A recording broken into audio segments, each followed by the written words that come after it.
Hello, আসসালামু আলাইকুম। আর টাকাটা তো দিলেন না। হ্যাঁ হ্যাঁ, 10 লাখ টাকা যে কথাটা ছিল। হ্যাঁ ঠিক আছে, যে 5 লাখ দিয়ে দেন, আর আমি 5 লাখ আমার অ্যাকাউন্টে দেন।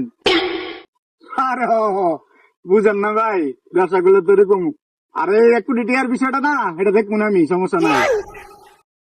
আচ্ছা আচ্ছা। আচ্ছা ভাই, আপনি আসলে তো এটার মালিক? আরে বেড়া, এমনি কথা কইতে মজা আছে, টাকা না তো কিনছি, তুইও কর। হ্যালো বন্ধু। হ্যাঁ হ্যাঁ, ঠিক আছে। হ্যাঁ, আমার ফ্যাক্টরিতে 5 কোটি টাকা পাঠাই দিয়েছে আমার অ্যাকাউন্টে। হ্যাঁ, কালকে 10 কোটি টাকার মাল সাপ্লাই দেবো। আরে এতে সমস্যা নাই, ইচ্ছা বুঝবো না আমি। আর বেটা ইতে 10-20 কোটি টাকার ডিল আমি এমনি হ্যান্ডেল করতে পারি। ভাই, সেই মজা লাগছে। সেই না, ও ভাই, আবার তো এমনি চাপা মারমু। ঠিক আছে। চল।